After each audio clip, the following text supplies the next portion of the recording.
Students of the second group will move around the room from question to question every minute, and the teacher has to use the timer for a minute so that the respondents could share their answers. By doing this, every student of the second group will have an opportunity to answer all questions of the first group, of the students of the first group. At the third stage, that is common good, the students who were asking their questions they had to keep track of all the answers provided. They were outlining the similarities, the differences of answers. They were analyzing these answers. And at the final stage, actually, students of the first group, they have to present to the whole class the answers which were like the common answers, the funniest answers. So they have to make this research, a small research. And the results of the activity can be mentioned as the group's achievement. Okay, thank you, Carina. So we are about to finish our presentation. Yes. You have 5 minutes left. Yeah, thank you.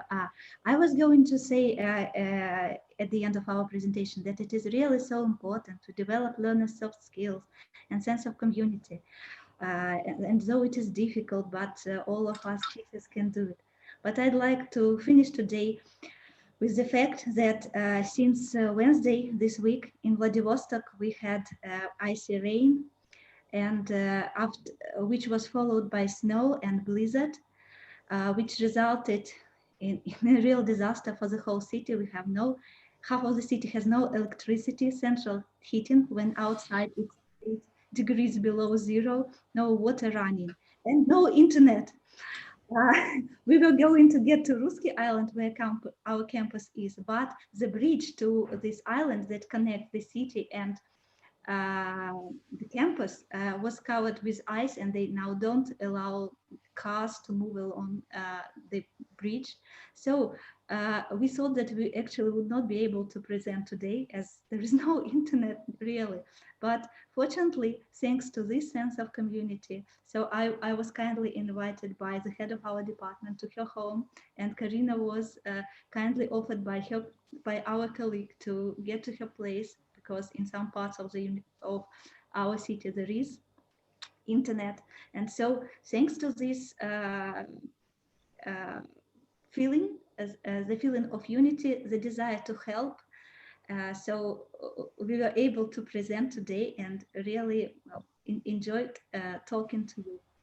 Another thing for raising our sense of community, I'm going to invite those interested in our online forum that is going to be held in our department from the 18th to the 21st of January next year. And we are going to talk about modern trends in TESOL. If you are interested, you can connect with me. Here is our email address, and we will be happy to listen to your ideas about things, how to work in COVID time and modern trends in language education. Everybody, thank you for your attention. Thank you. Thank you very much for coming, everyone. There's a little bit of time for questions, if you have any questions. So there is one question in the chat about chocolate meditation. Yeah, that was my question. I didn't see that.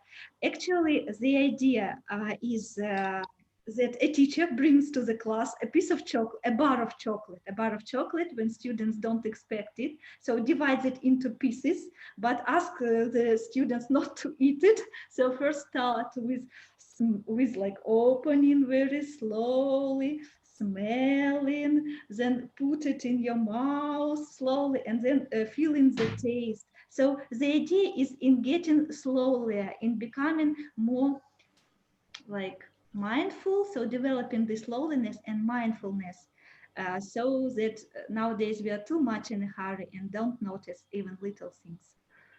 But actually you can easily find it online if you Google, so there are videos with that. Okay, thank you.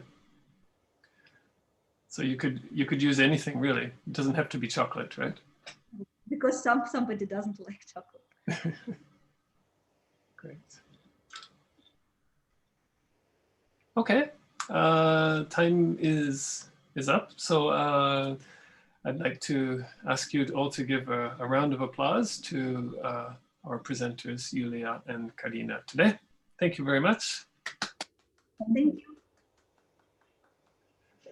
And if you are interested in carrying on the conversation, there are hangout rooms that you could go to.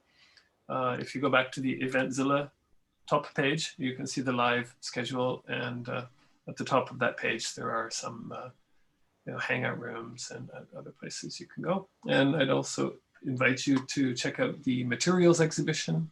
There are a lot of things, different rooms and activities going on today. So thank you everyone for coming, and we'll end that here. And please, please take care of yourselves with the icy, wintry conditions in Vladivostok. Bye. Okay, goodbye.